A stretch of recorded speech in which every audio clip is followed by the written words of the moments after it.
सभी छात्रों को पूरे पूरी आशीर्वाद और नमस्कार। प्रिय छात्रों,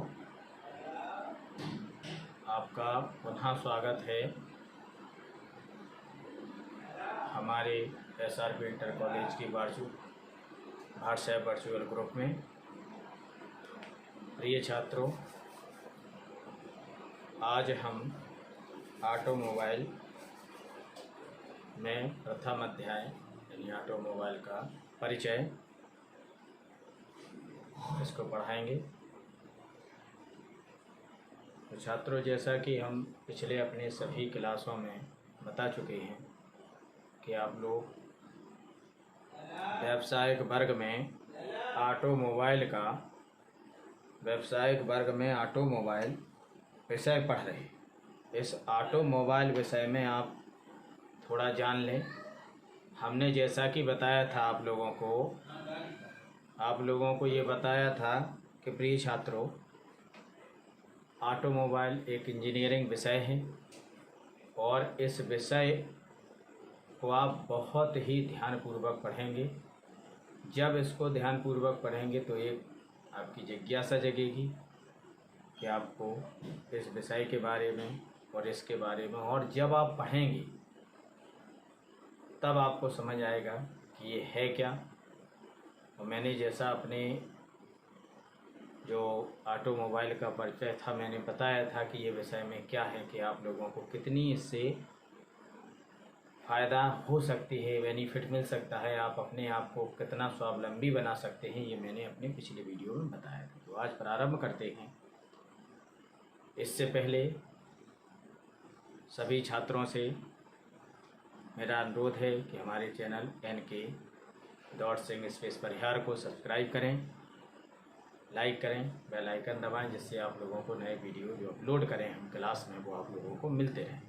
क्योंकि ये मैं कोई यूट्यूबर नहीं हूँ, ना ही मैं ये फालतू किस्म के वीडियो बना सकता हूँ। आप लोगों की पढ़ाई से संबंधित मैं वीडियो बनाता हूँ। तो आप लोग इसको लाइक करें और जो भी दिक्कतें हो, परेशानी हो तो कमेंट करके हमें बताएं। हम आप लोगों को हर समस्या का समाधान करेंगे। तो आज प्रारंभ करते हैं। प्रथम अध्याय है ऑटोमोबाइल का परिचय। हम आते हैं ऑटोमोबाइल। ऑटोमोबाइल है क्या? ऑटोमोबाइल है क्या, ये जाने।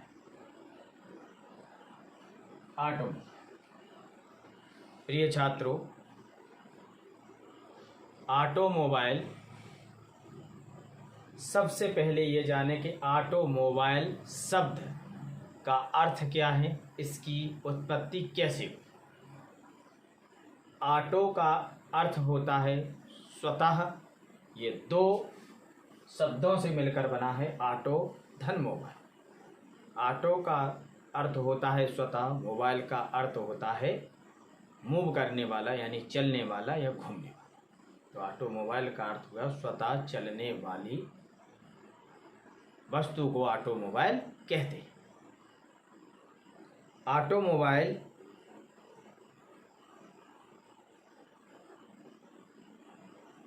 एक ऐसी युक्ति है जो आज हमारे जीवन में पूरी तरह से हम लोगों के जीवन में ये एक दूसरे के, हम ऑटोमोबाइल और हमारा जीवन एक दूसरे के पूरक हो चुके हैं।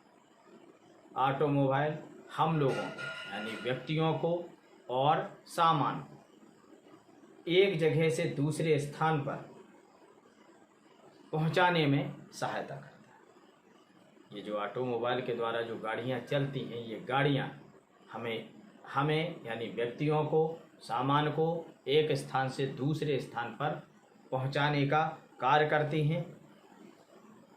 ये हमारे जीवन का एक महत्वपूर्ण अंग बनती है। जैसा कि मैंने बताया है कि हमारा जीवन और ऑटोमोबाइल एक दूसरे के पूरक हो गए।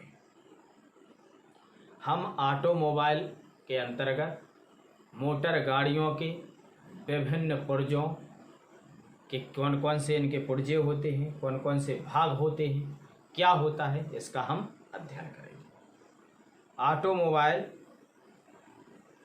की उत्पत्ति, एक चीज़ और जान लें प्रिय छात्रों, ऑटोमोबाइल की जो उत्पत्ति है वो जर्मन के एक वैज्ञानिक थे, उनका नाम ऑटो था, उन्हीं के नाम पर ये ऑटोमोबाइल का नामकरण। तो इसकी उत्पत्ति कहाँ से हुई? जर्मन। और अधिकांश देखना छात्रों कि ये जब जर्मन से हुई तो वहाँ देसी भाषा यानी अंग्रेजी भाषा में इसको लिखा गया, तो कई शब्द इसके अंग्रेजी भाषा में मिलेंगे, लेकिन हम पूर्ण प्रयास करेंगे कि हम इसको हिंदी में और बहुत अच्छे से आप लोगों को समझाएं। तो समझे, ऑटोमोबाइल का शाब्दिक अर्थ है कि अपने आप कोई भी वस्तु स्वतः चलने वाली वस्तु को ऑटोमोबाइल कहा जाता है।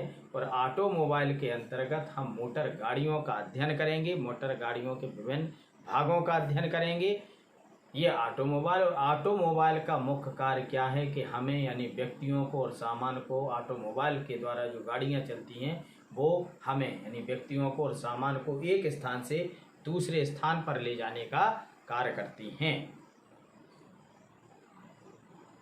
ऑटोमोबाइल गाड़ी वे होती हैं जो स्वयं की शक्ति से, ऑटोमोबाइल गाड़ी वो होती हैं जो स्वयं की शक्ति से स्वतः चलती हैं। ऑटोमोबाइल गाड़ियों को चलाने के लिए विभिन्न प्रकार के, ऑटोमोबाइल गाड़ियों को चलाने के लिए समझना छात्रों कि इन्हें चलाने के लिए विभिन्न प्रकार के फ्यूल यानी तेल की आवश्यकता होती है, चाहे वो लिक्विड में हो चाहे वो गैस में। लिक्विड में डीजल, पेट्रोल, गैस में एलपीजी, सीएनजी आदि ये गैसें होती हैं। ऑटोमोबाइल गाड़ियां न केवल पेट्रोल और डीजल से चलती हैं बल्कि ये भाप से भी चलते हैं, भाप वाले इंजन होते हैं, और इलेक्ट्रिक से भी चलते हैं। तो ये ऑटोमोबाइल का साधारण परिचय है। अब छात्रों ऑटोमोबाइल के मुख्य भाग, दूसरा हम टॉपिक डालेंगे, प्रमुख टॉपिक है बेटा, ध्यान से पढ़ना।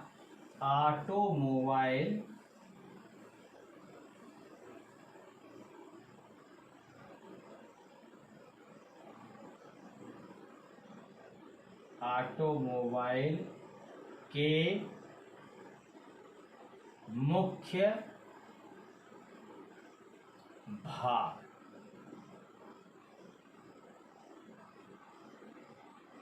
प्रिय छात्रों, ऑटोमोबाइल के मुख्य भाग कौन कौन होते हैं?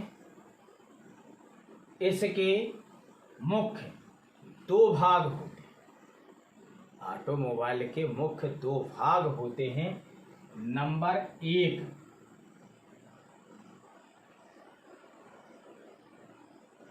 Chassis,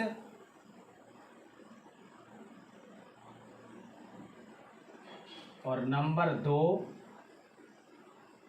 body.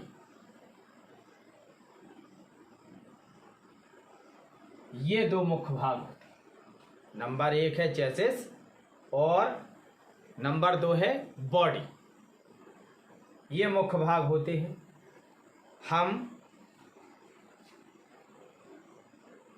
आज हम चेसिस का अध्ययन करेंगे। किसका अध्ययन करेंगे? चेसिस का।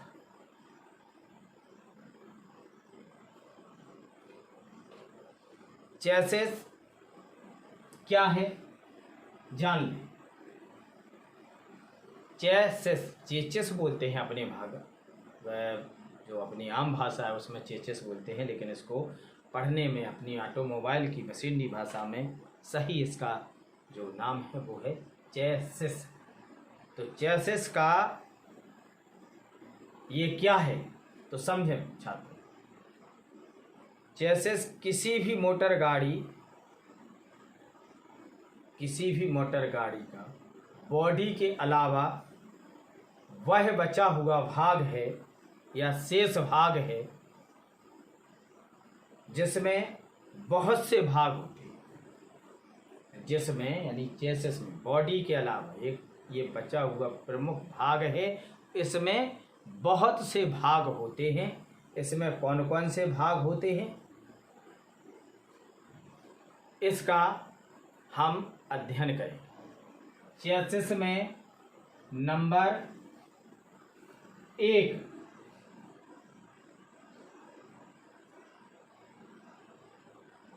चेसिस में जो पहला भाग होगा वो होगा फ्रेम।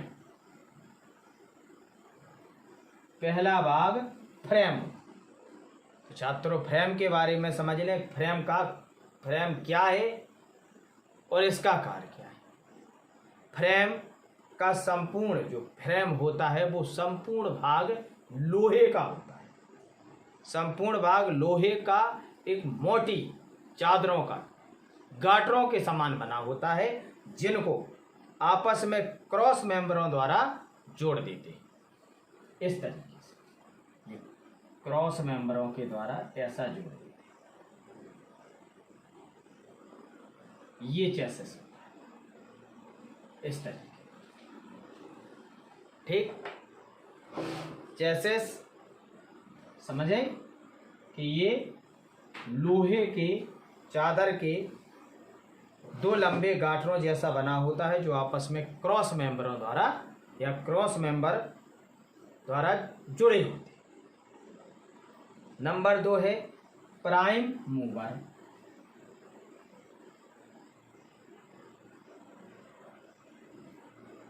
प्राइम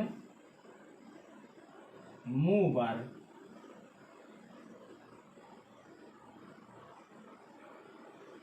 प्राइम मूवर क्या होता है? यह है पेट्रोल या डीजल की शक्ति से गाड़ी को चलाने वाला भाग होता है। प्राइम मूवर जिसे बोलते हैं, यह पेट्रोल या डीजल से गाड़ी को या पेट्रोल या डीजल की शक्ति से गाड़ी को चलाने वाला वह भाग होता है जिसे इंजन के प्राइम मूवर पेट्रोल या डीजल से, समझ लें बहुत अच्छे से समझे, मैं दोबारा दोहराता हूँ। पेट्रोल और डीजल से डीजल की शक्ति से चलने वाला वह भाग होता है जिसे हम क्या कहते हैं? इंजन। इंजन को क्या कहते हैं? प्राइम मूवर में इंजन के। ठीक है, इसमें ही शक्ति उत्पन्न, किसमें? Prime mover. तो ये प्राइम मूवर कहाँ? फ्रेम लगा होता है चेसिस में। दूसरा प्राइम मूवर होता है। तीसरा है क्लच।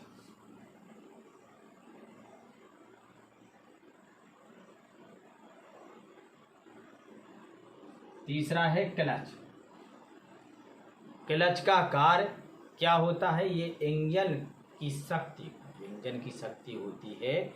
इंजन की शक्ति को गियर बॉक्स से, जो गियर बॉक्स से इसकी शक्ति का जो संबंध होता है, ये गियर बॉक्स से इंजन की शक्ति के संबंध को जोड़ता और तोड़ता है।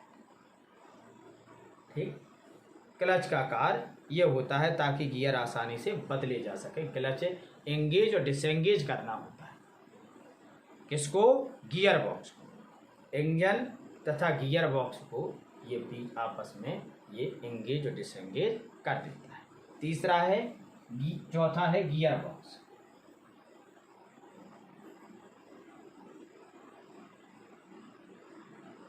गियर बॉक्स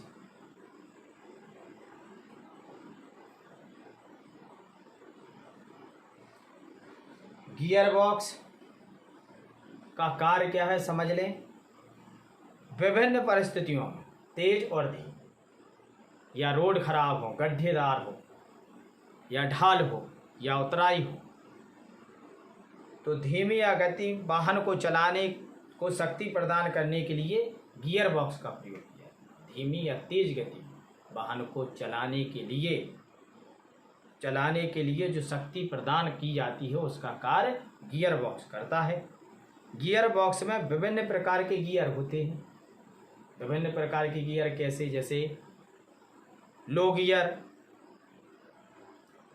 लीवर के द्वारा जो डाले जाते हैं।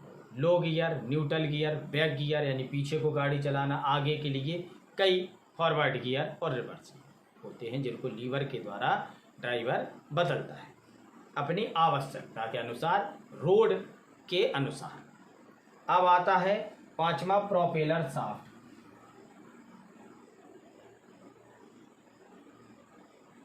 प्रोपेलर शाफ्ट,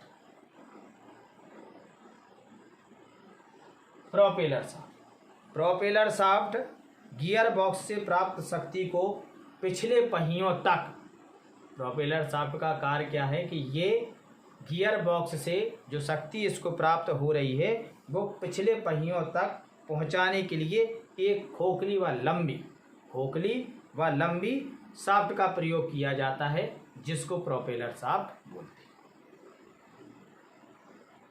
हैं। देखा होगा गाड़ियों में, बसों में, ट्रकों में एक खोखली शाफ्ट घूमती है नीचे, जस्ट नीचे, उसे प्रोपेलर शाफ्ट कहा जाता है।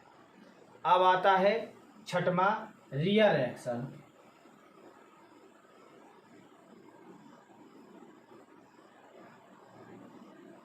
रियर एक्सल,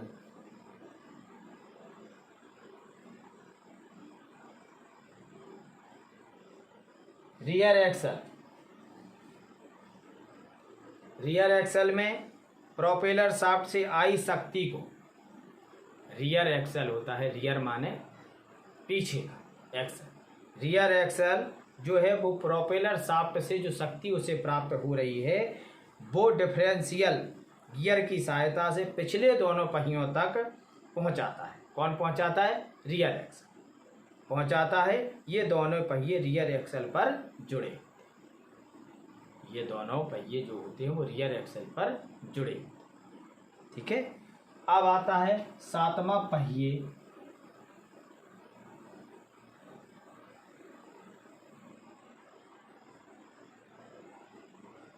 सातवां है पहिए। पहिए का क्या कार्य है? मोटर गाड़ी में पहिए का कार्य क्या है? यह अगले भागों में फ्रंट एक्सल तथा पिछले भाग में रियर एक्सल के साथ लगे होते हैं। जो आगे का होता है वो फ्रंट एक्सल होता है जिसमें पहिए लगे होते हैं, और पीछे रियर एक्सल होता है जो अभी मैंने बताया। ये इन पे लगे होते हैं, फ्रंट एक्सल और रियर एक्सल पर लगे होते हैं। गाड़ी का संपूर्ण भार, जो गाड़ी का संपूर्ण भार यानी वजन जो होता है वो पहिए ही उठाए रहते हैं, और गाड़ी पहिए उठाए रहते हैं। रबड़ के बने होते हैं, हवा होती है, गोल होते हैं, जिससे क्या होता है कि गाड़ी आसानी से सड़क पर चलाई जा सके। ठीक है। अब आता है आठवां फ्रंट एक्सल।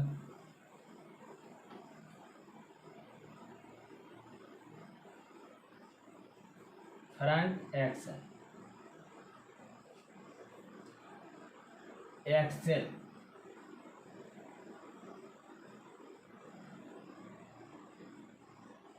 फ्रंट एक्सल इस पे अगले पहिए लगे होते हैं, और फ्रंट एक्सल पे ही गाड़ी को इधर उधर मोड़ने के लिए, दोनों पहियों को मोड़ने के लिए फ्रंट एक्सल एक सिस्टम होता है जो स्टीयरिंग के द्वारा पहियों को मोड़ा जाता है। ये फ्रंट एक्सल होता है। नंबर 9 है स्टीयरिंग।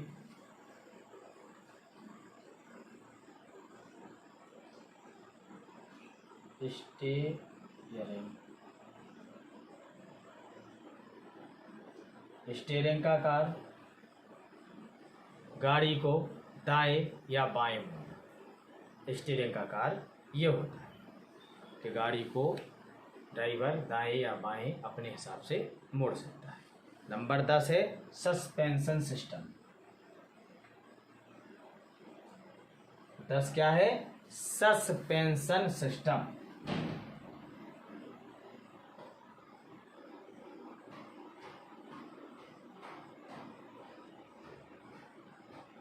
Suspension system.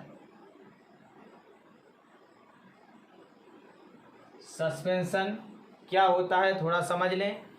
सस्पेंशन जो भी चेसिस पे जितने भी पुर्जे लगे होते हैं, ऊंची नीची सड़क के कारण आने वाले झटकों को यानी यात्रियों व चेसिस पर जितने भी पुर्जे, यात्री जो बैठे हैं या सामान रखा है उसमें, या जो चेसिस में जो भाग लगे हैं, पुर्जे लगे हैं, उनके कारण आने वाले सड़क के जो झटके होते हैं, यानी दचके होते हैं, जर्क, सड़क के जो झटके होते हैं,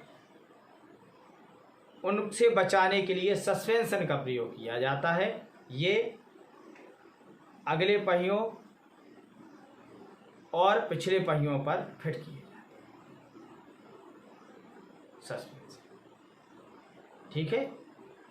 अब आता है 11वां ब्रेक। ब्रेक, ब्रेक का कार्य सभी जानते हैं कि वाहन को रोकने का कार्य। ब्रेक, ब्रेकों का कार्य क्या होता है? ये मोटर गाड़ी को रोकने का कार्य करते हैं। और 11वां है ब्रेक सिस्टम, 11वां brake system, brake system. Brake system पूरा एक सिस्टम होता है, ये ब्रेक सिस्टम 11। और 12वां है electricity, electric system.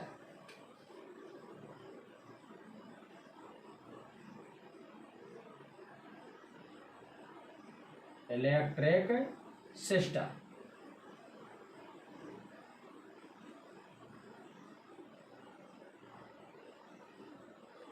Electric system में कि जैसे गाड़ी अंधेरे में है, रोशनी करने के लिए गाड़ी की हेडलाइटें, गाड़ी की बैक लाइटें, गाड़ी के इंडिकेटर, ये सभी इलेक्ट्रिक सिस्टम से चला जाते हैं। गाड़ी में बारिश के समय जो विंड स्क्रीन होती है उस पर वाइपर लगे होते हैं, वाइपरों को चलाना, ये सभी इलेक्ट्रिसिटी का काम होता है। और इलेक्ट्रिसिटी कैसे प्रयोग की जाती है? डायनामो, या डायनामो से हम बिजली को उत्पन्न करके और बिजली को जो है बैटरी में स्टोर करके हम प्रयोग करते हैं। ये पूरा इलेक्ट्रिक सिस्टम है। तो ये 12 भाग, ये 12 भाग जो होते हैं वो चेसिस पर प्रयोग किए जाते हैं, लगे होते हैं। कौन कौन से? ये 12 भाग: frame, prime mover, clutch, gear box, propeller shaft, rear axle, पहिए, front axle, steering, suspension system, brake system, electric system. ये मुख्य 12 भाग चेसिस पर लगे। ठीक है, समझ में आया छात्रों? इसका हमने पूरा एक 12 भागों का हमने आपको विस्तार से बताया है कि ये क्या होते हैं, क्या काम में आते हैं, इनका किस चीज़ का क्या अर्थ है या किस तरीके से इनकी परिभाषा है। तो कई छात्रों, इनसे संबंधित जो प्रश्न बनते हैं वो प्रश्नों को लिख लीजिए। दीर्घ उत्तरी प्रश्नों में छात्रों ध्यान से सुने। दीर्घ उत्तरी प्रश्न में इससे संबंधित क्या प्रश्न बनेगा? इससे संबंधित प्रश्न बनेगा ऑटोमोबाइल का परिचय दीजिए। ऑटोमोबाइल का परिचय दीजिए। ऑटोमोबाइल को कितने भागों में बांटा जा सकता है या बांटा गया है, सभी का संक्षेप में वर्णन कीजिए। पुनः सुन लें। प्रश्न है दीर्घोत्तरी में ऑटोमोबाइल का परिचय दीजिए या ऑटोमोबाइल क्या है, ऑटोमोबाइल को कितने भागों में बांटा गया है, ऑटोमोबाइल को कितने भागों में बांटा गया है, सभी का संक्षेप में वर्णन कीजिए। ये ऑटोमोबाइल के मुख्य भाग, ये जो भाग हैं जैसे इनका वर्णन कीजिए। ठीक है। मोटर गाड़ी में दूसरा प्रश्न बनता है दीर्घोत्तरी। मोटर गाड़ी में या मोटर गाड़ी के चेसिस के भाग क्या होते हैं? मोटर गाड़ी के चेसिस के भाग क्या होते हैं, उनका वर्णन कीजिए। चेसिस के भाग क्या होते हैं, उनका वर्णन कीजिए। ये चेसिस के भाग, ये दीर्घ में है। लघु उत्तरी में प्रश्न बनेगा। लघु उत्तरी में पहला प्रश्न बनेगा, ऑटोमोबाइल के मुख्य कितने या ऑटोमोबाइल को मुख्य कितने भागों में बांटा गया है, उनके नाम लिखिए। लघु में क्या है, प्रश्न बनेगा पहला प्रश्न कि ऑटोमोबाइल को कितने भागों में बांटा गया है, उनके नाम लिखिए। और दूसरा प्रश्न बनेगा कि दूसरा जो प्रश्न बनता है इतने के अंतर, जो हमने आज पढ़ा है, इतने के अंतर्गत दूसरा प्रश्न बनता है कि मोटर गाड़ी के किन्हीं पांच चेसिस के भागों के नाम लिखिए। मोटर गाड़ी के किन्हीं पांच चेसिस के भागों के नाम लिखिए। तो ये चेसिस के 12 भाग हैं, इनमें से कोई 5 नाम आपको लिखना है। तो दीर्घ में और लघु में जो प्रश्न मैंने बताए हैं, उन्हें आप अपनी फेयर कॉपी पर लिखकर, जितने भी छात्र हमें देख रहे हैं, पढ़ रहे हैं, वो हमारे नंबर, व्हाट्सएप नंबर मैंने अपने जो चैनल के डिस्क्रिप्शन में लिखा हुआ है 7072726626, इस पर व्हाट्सएप करके हमें अपना फेयर वर्क, जो मैंने प्रश्न अभी बोले हैं, उन प्रश्नों के उत्तर फेयर कॉपी पर लिखकर उन कम से कम 1 पेज का फोटो खींचकर हमारे नंबर पर भेजें। अपना गृह कार्य करते रहेंगे, घर पर पढ़ते रहेंगे, क्योंकि आपकी सुविधा के लिए, आपको सुरक्षित रखने के लिए हमारी उत्तर प्रदेश सरकार ने ये निर्णय लिया है कि आप लोगों को व्हाट्सएप वर्चुअल क्लास के माध्यम से हमारे SRP इंटर कॉलेज के सभी विद्वान शिक्षक साथी आप लोगों को व्हाट्सएप के माध्यम से, वर्चुअल क्लास के माध्यम से आपको शिक्षा दीक्षा आपको देते रहें।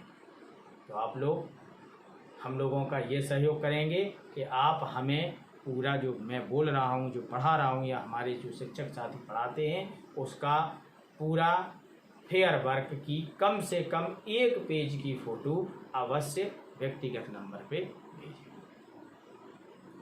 आज की क्लास में इतना ही छात्रों।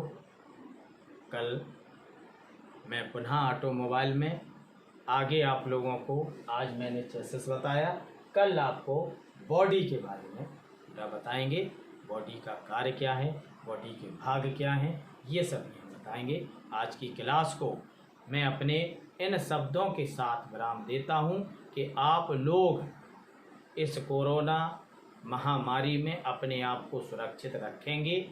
जो गाइडलाइन भारत सरकार ने तय की है, हमारे स्वास्थ्य मंत्रालय ने जो तय की है, उसका कड़ाई से पालन करेंगे। और जो छात्र 18 वर्ष की आयु के हो रहे हैं या उनके परिवार में उनके भाई बहन 18 वर्ष की आयु जो पूर्ण कर चुके हैं, उन्हें टीकाकरण अवश्य कराएं। टीका ही बचाव है, टीका से ही बचा जा सकता है। टीका पूर्ण रूप से सुरक्षित है, किसी भी प्रकार की अफवाह में ना आए। सरकार का सहयोग करें जिससे कि समाज का बचाव हो सके। इसी के साथ मैं क्लास को विराम देता हूँ। जय हिंद, जय भारत।